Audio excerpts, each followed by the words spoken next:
Welcome to The Business Strategist, the show for CEOs and founders ready to scale fast, lead smarter, and build a business that doesn't rely on them. I'm Adam Strong, award-winning strategist, former elite athlete, international speaker, and 3 times best-selling author. After 3 decades in business, I know exactly what it takes to grow, scale, and exit with impact. Each week, I dive into real conversations with industry experts, bold entrepreneurs, and clients navigating the uphill struggles of business, giving you the tools and the strategies to create more profit, more freedom, and more impact. Let's get into it. Most founders obsess over sales, over systems, over funding, but ignore the real growth engine, and that is people. Today's guest, Dr. Cynthia Bentzen-Mercer, is a US Today best-selling author, executive coach, and the creator of the Human Capital Investment Strategy. And she's used this in high growth companies to scale smart, but not chaotically. Now, with over 30 years of experience in C-suite, Cynthia has helped leaders treat talent like a strategic portfolio. She showed how to build a team that won't burn out as you level up. Now, this episode is a must if you're going through scale up specifically and want to create what I call a competitive edge. So we're going to be covering a multitude of different topics. We're going to be going through what human capital management really is all about, because I know that Cynthia's written a best-selling book, which we're going to be talking about, of course. I'm going to be talking a little bit about talent management, but more specifically, I want to really relate this to for you guys that are scaling up. And there are quite a few of you guys that are scaling up, and how important it is to get that talent down to a T. Anyway, with big warm welcome, Cynthia, welcome to the show. You're tuned into Auto Intelligence, live from Auto Trader, where data, tools, and your preferences sync to make your car shopping smooth. They're searching inventory. Oh, yeah. They find what you need. They're gonna find and it. They can make a budget for your wallet to help you succeed. Pricing's precise and true. So true. It's smarter car shopping. Ooh. Just for you. Oh, it's just for you. Ooh. Find your next ride at autotrader.com. Powered by Auto Intelligence. Thank you so much for having me and for that lovely introduction. Welcome. It's great to have you. And it's really interesting. When we spoke off air, which I think was last week or the week before, the first initiation or the first reaction to what human capital management, I was like, whoa, what? Tell us a little bit more about that, because in context, it sounds very complicated in layman's terms, but could you give us a little bit of context around what that means to the average Joe?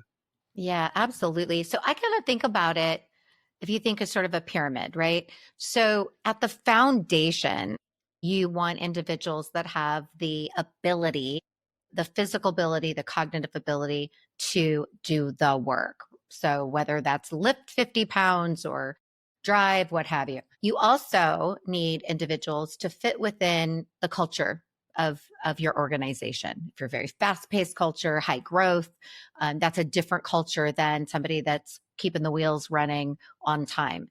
Sounds like the person listening is more likely that high growth model.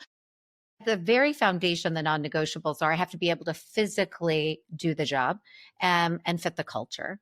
And then we layer on things like skill and knowledge. Those are teachable attributes. I can learn the knowledge. I can learn to recite the care path.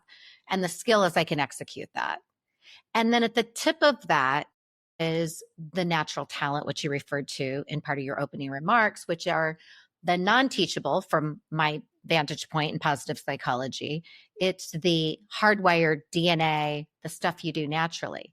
The composite of all of those things are the human capital that individuals bring to your organization. And so rather than focusing on one element, when we're thinking about human capital, we're thinking about the entire collection of what I am bringing as an individual to your organization to invest and to put forth the energy and the effort.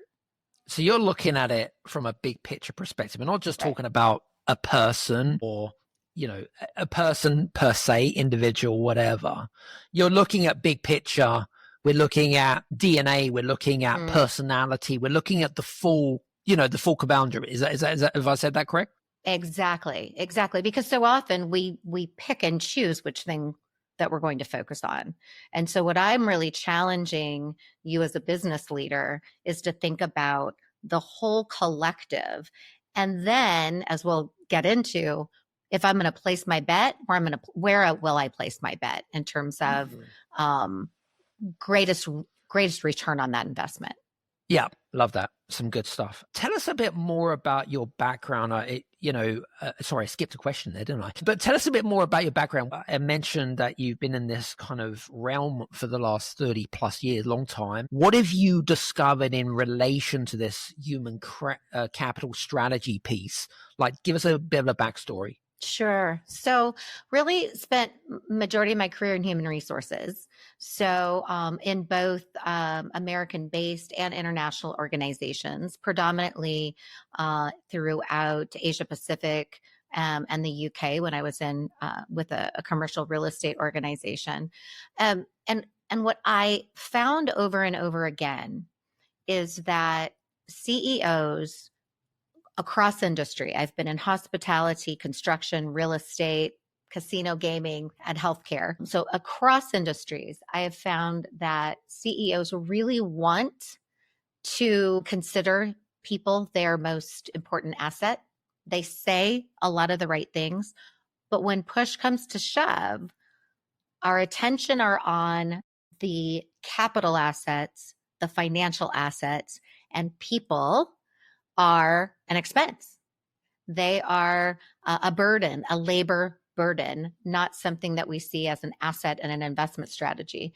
And so one of the things I would see over and over again as the chief human resources officer, the person responsible at the top of the people strategy, is that organizations would staff up during peak times based on seasonality or because business is really taking off, what have you, and then massively lay off when they need to right size the organization because they're going through a period where the economy is suffering or seasonality is striking the business.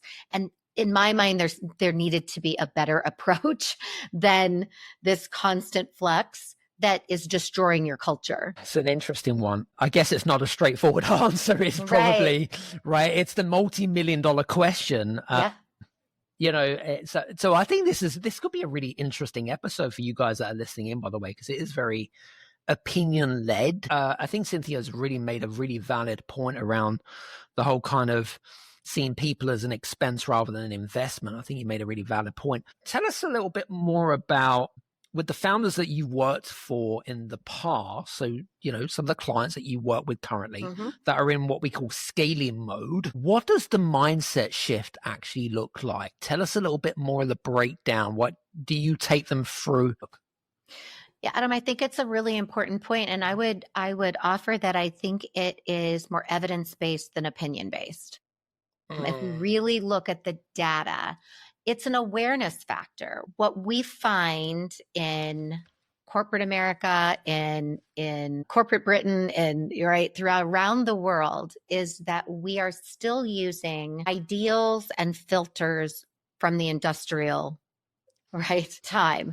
We're using things that are very skill and knowledge focused. And so what we have is leaders who've historically given a lot of credit and a lot of belief in how many years experience you have. Most of us wouldn't say it out loud anymore, but how old or young the person is, right? We know better generally than to say those words out loud, but many leaders think that they're too old to have the energy. They're too young to have enough seasoning. So we use a lot of these very old traditional measures of determining if a person is the right candidate for the role or the right candidate for the promotion.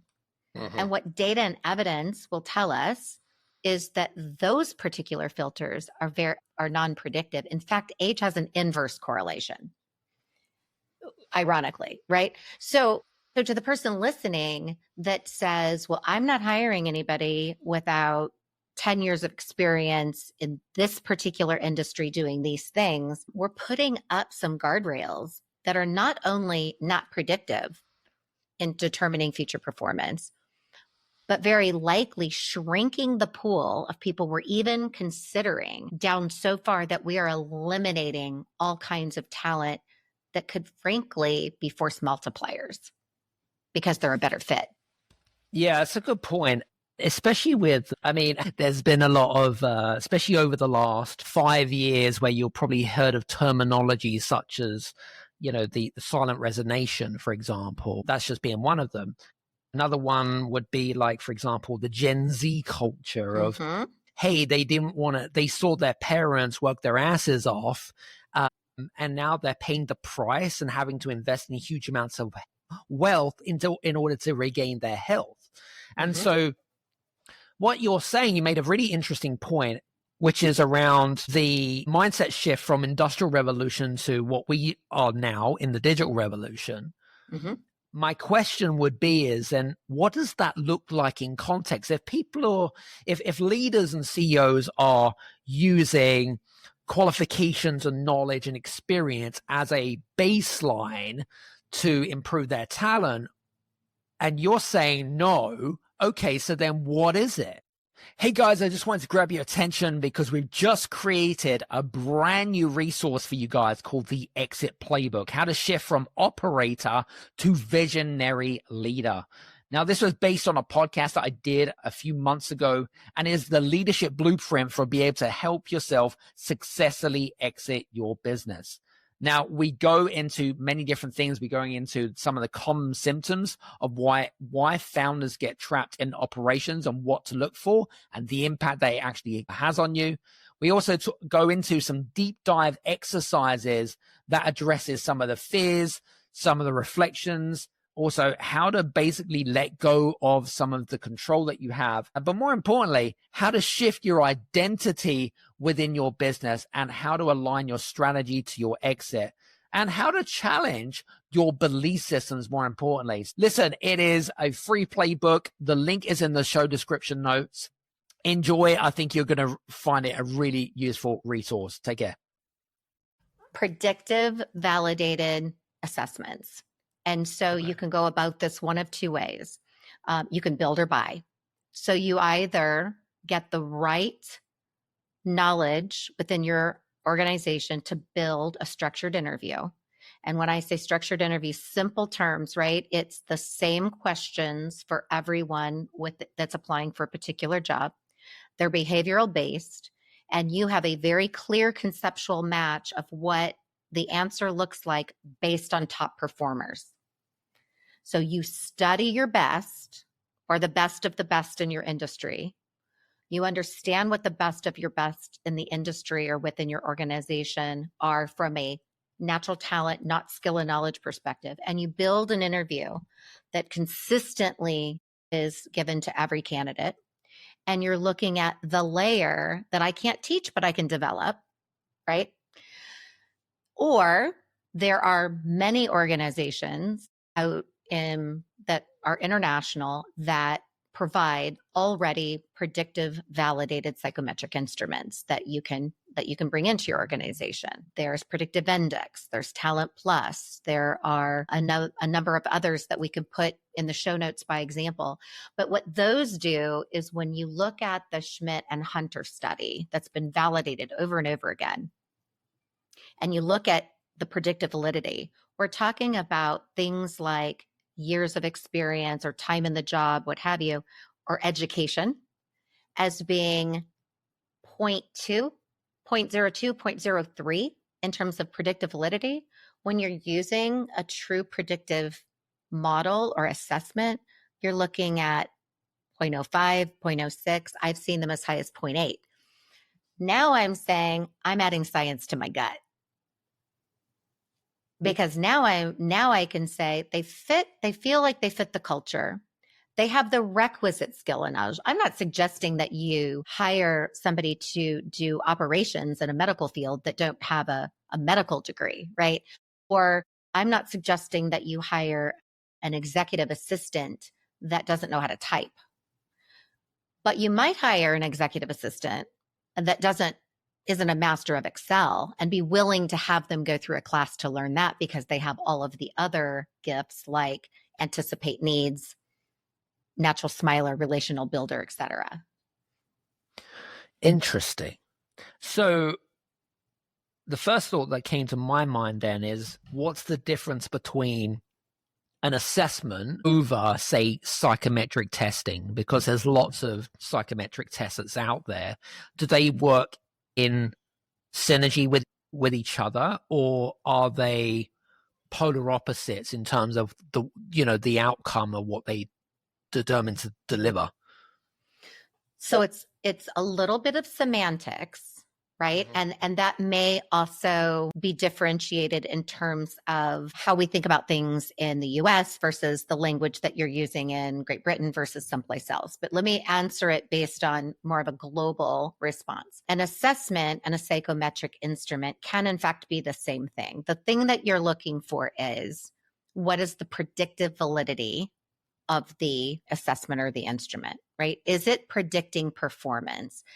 So it's different than Myers-Briggs, the DISC profile. There's a lot of 4-quadrant models out there, right? Those are interesting, but DISC only cuts the data 16 ways. And the reality is there's way more varieties of talent than 16 looks, right? Or in Myers-Briggs, I could be an ENFJ and you could be an ENFJ, but we could be really wired for very different types of jobs. So what a good psychometric talent instrument is looking at is, for this kind of job, for a sales job, for a leadership position, for a customer service representative, the talent themes that are most aligned with that job and how similar is the candidate to the top performing teacher, police officer, nurse. Right. So it's getting the right instrument in the first place and ensuring it has high predictive validity. Now we're certainly getting into the science and the data and stuff like that. Yeah. Now, normally I'm not a numbers person, but actually you kind of got me. You got my creative juices flowing. So, but that's really interesting. I mean, because you've studied this and you would have seen the patterns and, and what's good, what's not so good, or what can be improved upon and things like that, right? Yeah. And here's the thing too, Adam, I want to add, I don't own a behavioral science company. I don't have stock in a talent instrument, right? So this is completely objective and based on data of looking at how people assess candidates and what works. I think the really important thing for the person listening is right? Because there's an investment. There's an investment to put this kind of rigor. The why bother is the force multiplier. And that is when I get the person who is most naturally wired to do that type of job, and I couple that with the requisite skills and knowledge, they will outperform an average person, right? And it's really not the person that's average. It's really average for that job. They will outperform 2 to 3x. And so what that does now is that when you staff, and I'll just be hypothetical, you staff with 50 people for your growing business because you're scaling, you're able to staff with these highly talented individuals that you have high predictive validity that they're in the right role and they're going to do the things naturally, consistently, spontaneously, and they're going to perform 2.5 to 3 times X somebody else. Now, as you're growing, you can start small and you can scale up. And if, unfortunately, seasonality or other things happen where you need to pull back, you don't have to lay a bunch of people off because you haven't bloated in the first place. Yeah. So that's really, in addition to better customer service, better bottom line results, people that love what they do delight the people they're working for. Yeah. So what you're saying is basically it's more lasered focus specifically about how do I get the most out of people, right? Really, in a nutshell, right? If I could summarize it, right?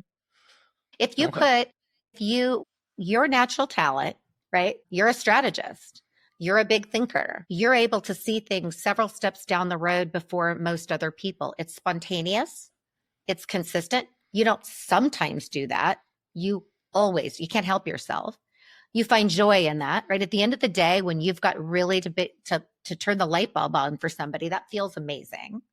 So when it's consistent and it's spontaneous and it feels good and you do it with excellence, you're living in a place of natural talent. Imagine that every single person that worked for you was doing a job that 80% of what they did every day was spontaneous and consistent. They did with excellence and filled them with joy. They're going to work harder, produce more. I mean, the benefits are exponential. But instead of focusing there, even though that people and labor are the most expensive part of our balance sheet, right? In most industries, it's the number one cost. In some industries, it's the second most expensive. And yet, we don't treat it with the same care and rigor that we would our financial portfolio. If you had an underperforming fund in your financial portfolio, you would address it immediately. Of course. If you have an underperforming employee, we may or may not address it immediately. If you have an average performing fund, you'd put it on a watch list. And you'd have some criteria about what that's going to mean, whether it's going to stay or not. When you have an average performing employee, sometimes we just kind of look the other way. So there's all of these. We'll take a bet on a new fund. If we've done our research, it has good reason to believe it's going to outperform, even though it's new, hasn't had a lot of time on the market yet. But we're thinking we've got intel that says it's going to be amazing. We're going to take a risk on that. We'd seldom take that same risk when it comes to people, nor do we have the data to support taking the risk. I think you make a very interesting argument, should we say, in the way that a lot of founders and CEOs run their businesses. And I think you're right. I think whether it be as you had rightly pointed out, which is regards to running a fund, but it could also mean things like, focusing too much on increasing valuation in a company or developing assets within a business. If it doesn't work, we'll probably get rid of it straight away and replace it with something better. But people is a little bit more complicated, right? It's it's not such a simple thing. You're dealing with human beings here. That's right.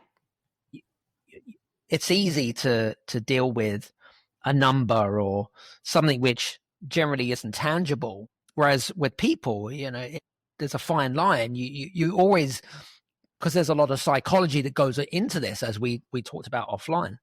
I suppose I want to pick up a point that you made really, really quickly. How does the frameworks and the strategies that you've developed within the book, how does that help a lot of business owners identify if people are in the right role in what they do? Because again, that really does affect scale ups. And I cannot tell you how many conversations I've had with people where a business isn't running smoothly because they're unaware that people are not using their natural ability, or they're in a role that is completely polar opposite to their personality, and they're just not getting the most out of it. Right. Beautifully said. Beautifully said. So the way that I walk the CEOs through the model is I use a 6-step framework that follows how you would think about an investment strategy, from being very clear on your goals is step 1. But step 2 is developing a pro forma. Step 1 is developing the pro forma. Step 2 is really doing an audit. Because think about you would not allow your business to run an entire year without monthly looking at your balance sheet. Of course. And assessing everything, right? Probably more than monthly. For a lot of us, we're looking at it on the regular. So what I encourage and what I help CEOs do is look at this in terms of a framework. If you think about it this way, think about that the y-axis is performance. And you're thinking about performance from all of the traditional measures that fit your business. Okay. Whatever the output is, adherence to budget, revenue, what have you, whatever the performance is. And then the x-axis is natural talent. And this is where having a really good instrument that is giving us, we're not guessing at talent, we're really understanding it. So if you think about that framework and the 4 quadrants that go in there, you are evaluating with data, qualitative and quantitative data, your entire human capital portfolio. So if you've got 100 people, you're looking at 100 people and you're saying who has the natural talent that is executing their natural talent, as you just said, and is performing. That's your upper right. We need to invest heavily in those people. Those are our rock stars. Who are those people in that lower right that their performance isn't quite up to speed yet, but they have this big talent? These are perhaps the people we've rolled the dice on and we said, we're going to grow these people up. So really going to invest and develop those individuals. They've got the raw talent, need more seasoning. Where it gets tricky is the upper left. These are people that are performing, maybe not knocking it out of the park, but performing, but don't really have that big talent for that job. Because remember, everybody has talent. Every single person has talent. The question is talent for what? So to your earlier point, when you said maybe they're in the wrong role, right? Those are the people oftentimes we sort of don't spend a lot of attention to because they're doing just enough to stay off the radar, but they're not really taking our business to the next level. They don't really have the talent for the role that's big enough to take us to the next level. That is where so much risk and so much opportunity is happening. And then hopefully, that bottom left are the individuals that are underperforming and they don't have the talent for the role. And what I consider there is it's a recast opportunity. You're either recasting them into a role that is a better fit, or you're recasting them to the competition. Right? You're inviting them to go work for somebody other than you. You're putting them on the market. You're putting them on the market. Yeah, I like to say a compassionate bus stop. But it's really that upper left, those people that are sort of getting by. They're sort of treading water. And we're busy and we're focused on so many other things that can go on too long and really limit our ability not only to scale, because those individuals can't take on more. That's where you end up having to hire a whole bunch extra people rather than having the force multiplier. It's really interesting. I recall, must have been a couple of years ago, I recall speaking with a CEO founder on this particular subject that we're speaking about. And he says to me, Adam, he said, I've got a few people within my team and they're just not getting it. Like I want to wean them out. I'm like, well, okay, I understand that. I said, I can understand it's frustrating and things like that. And I lost my train of thought now. It'll come back to me, Cynthia. I hate that when I'm in the moment. I don't know if you ever had that, but when you're in the moment, and then suddenly it just goes off cusp and then it'll come back in a second. So I will come back to my question in a second. Absolutely. But anyway, let me add while you're thinking about that. And by the way, it happens to me more often than I'd like to admit.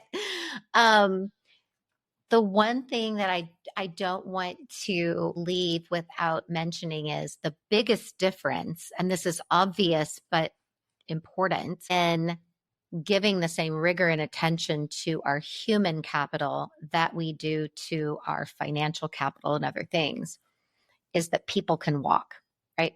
People have agency.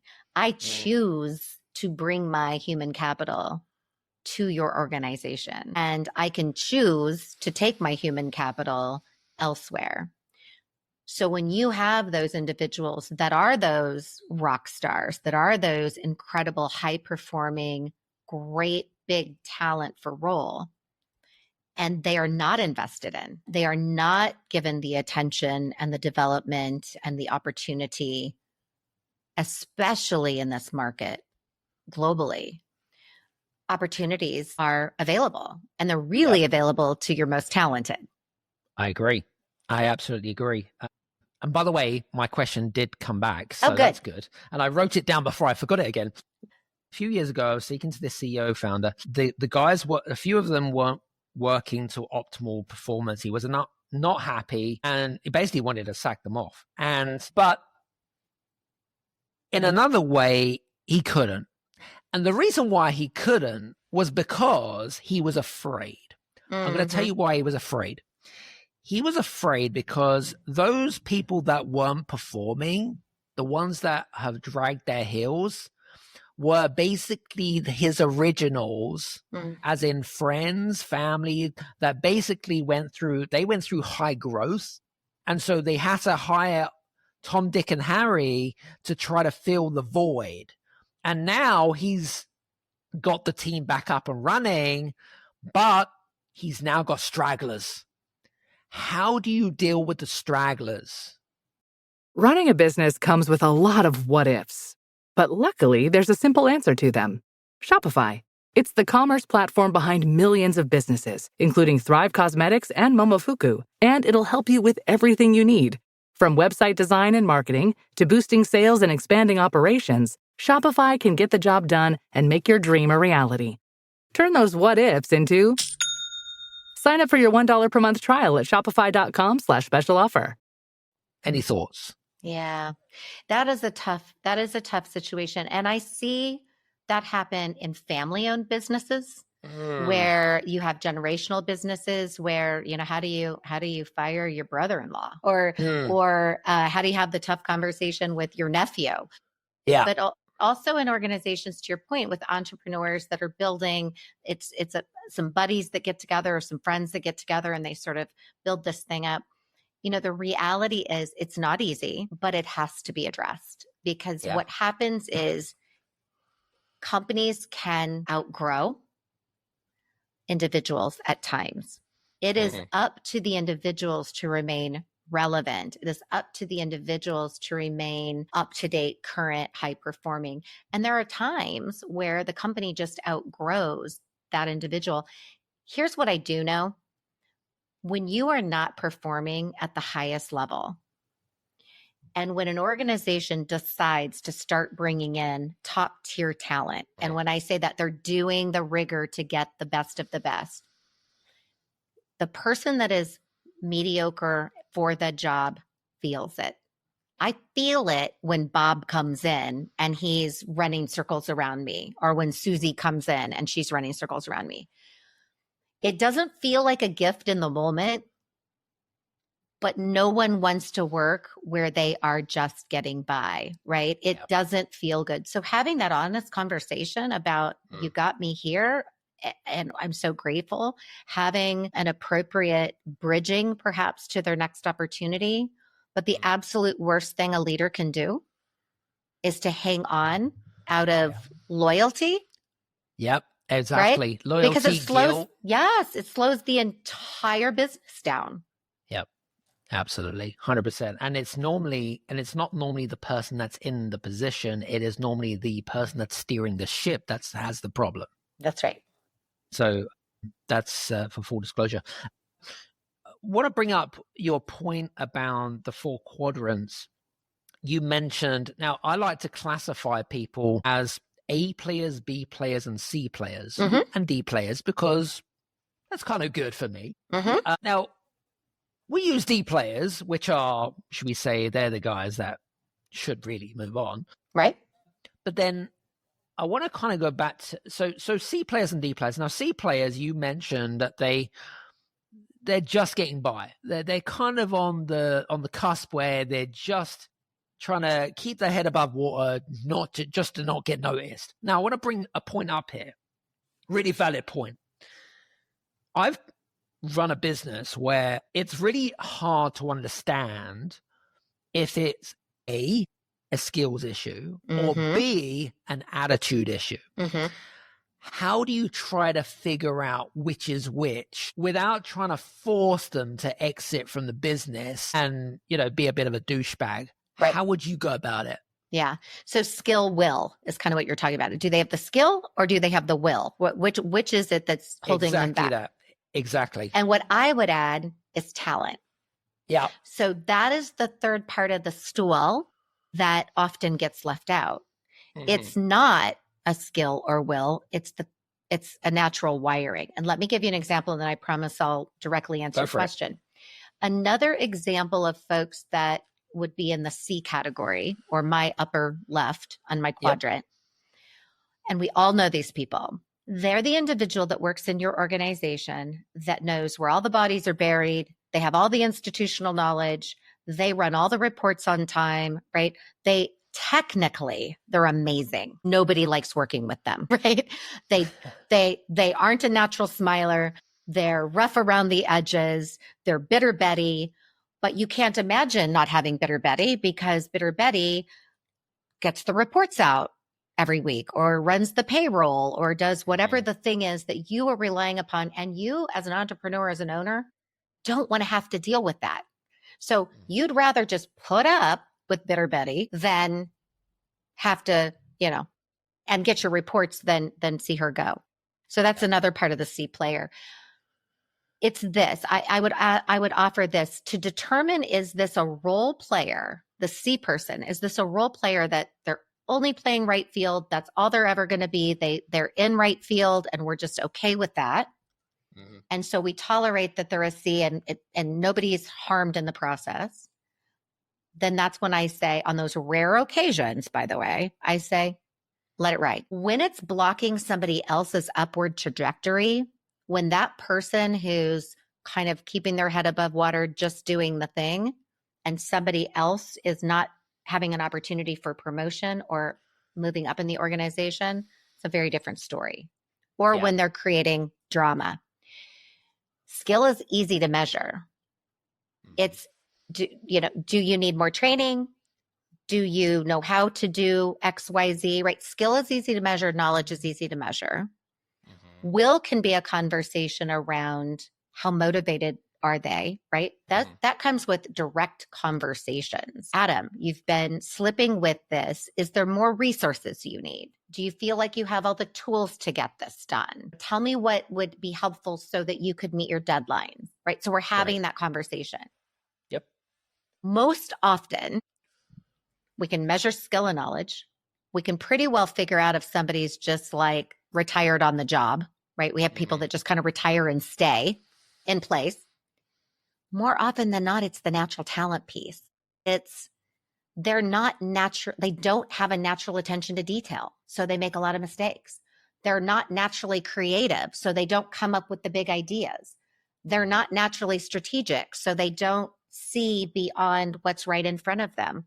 It's those things that I like to say, I can't put in what God left out, right? Or pick your divine. That is when it's an uphill battle. Once we determine through an actual predictive instrument or a direct conversation that I'm trying to teach the pig to sing, and it annoys the pig and it frustrates me, that's when it's just a bad fit. That was a really good answer, actually. And another thing that kind of sprung to my mind was startups. This is a really good one. Early stage startup businesses. Now, most of them are really running on adrenaline and, well, loyalty, really, in a nutshell, right? They're hanging on for dear life. And especially when you're going kind of through these massive stages of growth and things like that, how should founders approach more of a rebalancing to their human capital portfolio, if you want, when they're going from startup to scale up? So I think two things. First of all, in the startup phase, which is my favorite because it's a greenfield environment, I can start with putting all the right rigor and tools in place.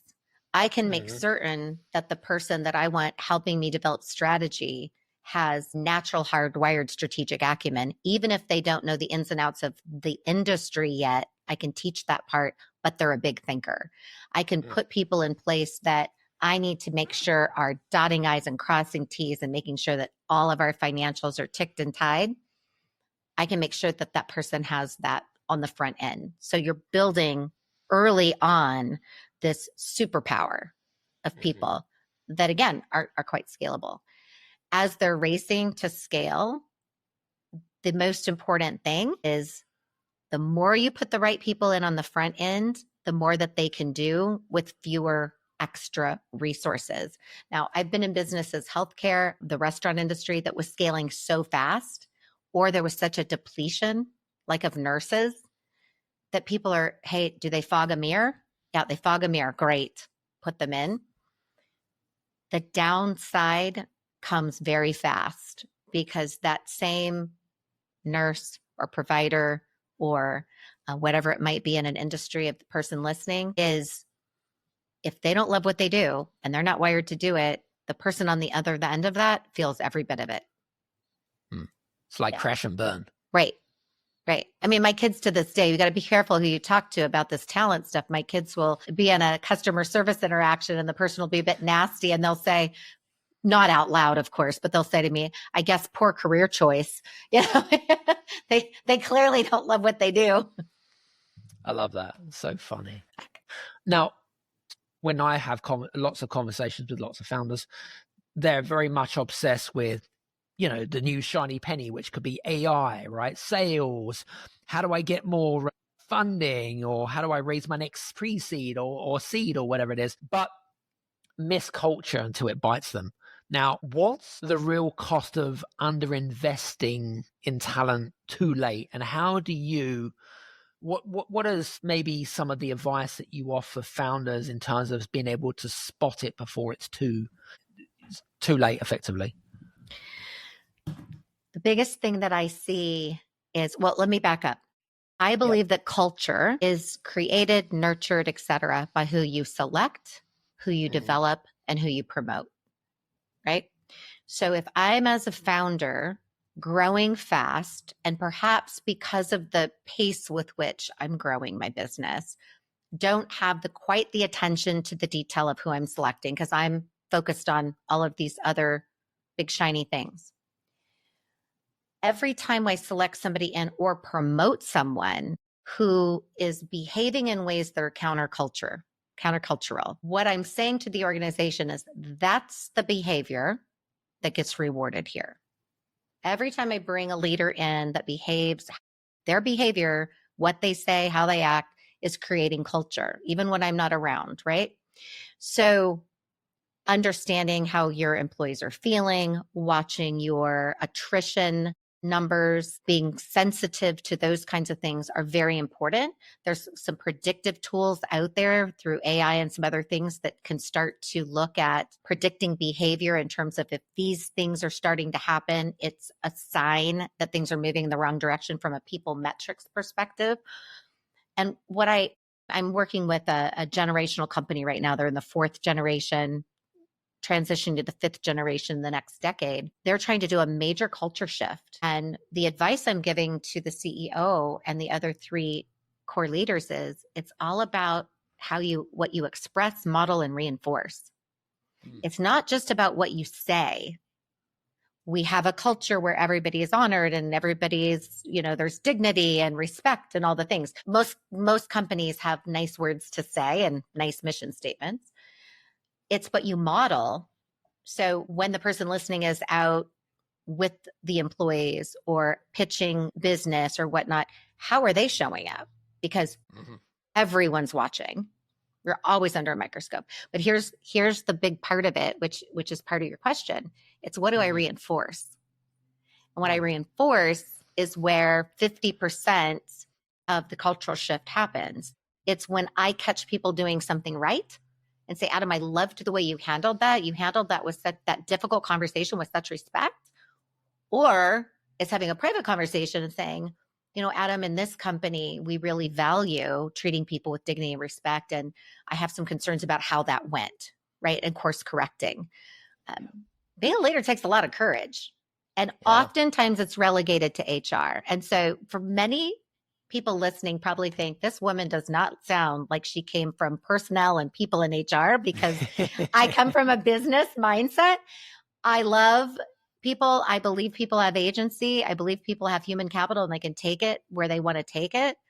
But I also believe that to be great business leaders, we have to make really important, difficult decisions. We have to have the courage to hold out for talent and not hire the first person that walks in.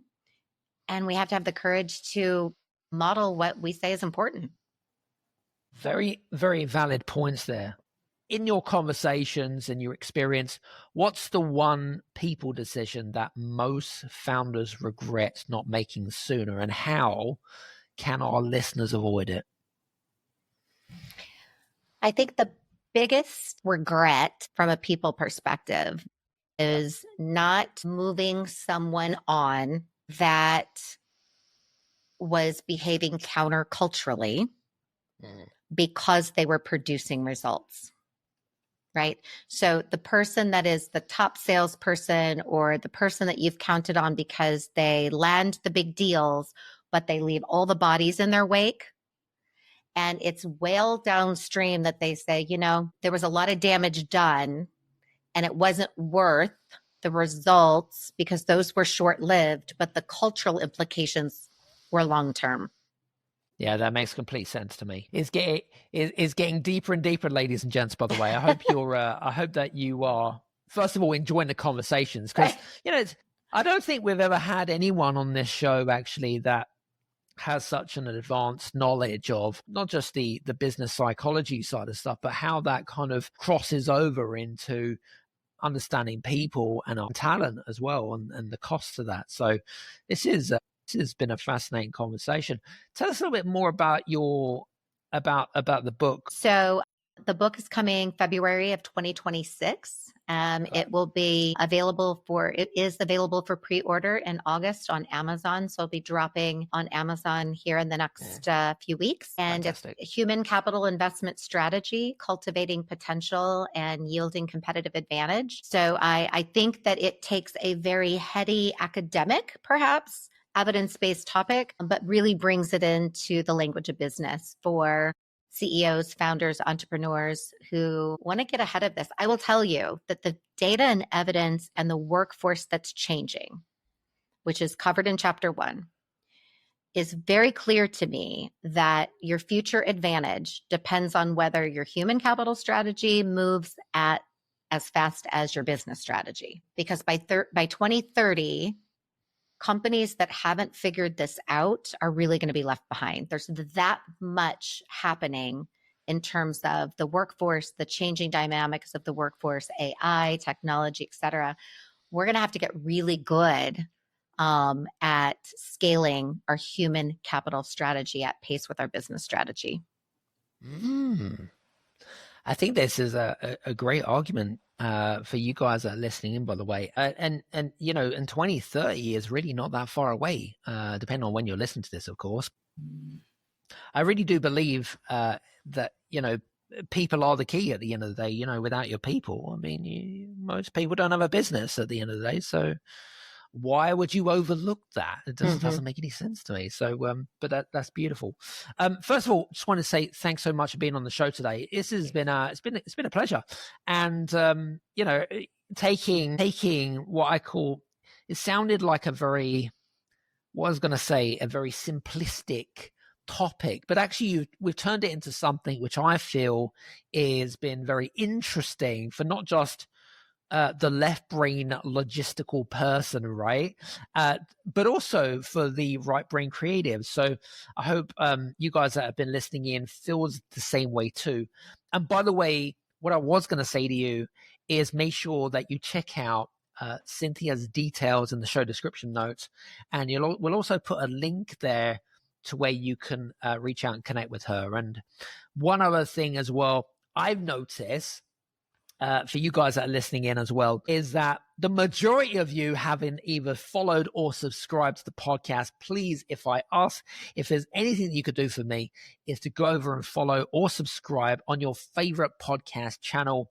Leave a 1 or a 5-star review, whichever it is, but I will be extremely grateful. Anyway, from me and Cynthia, we'll see you again on The Business Strategist. Take care and speak to you soon. Cheers.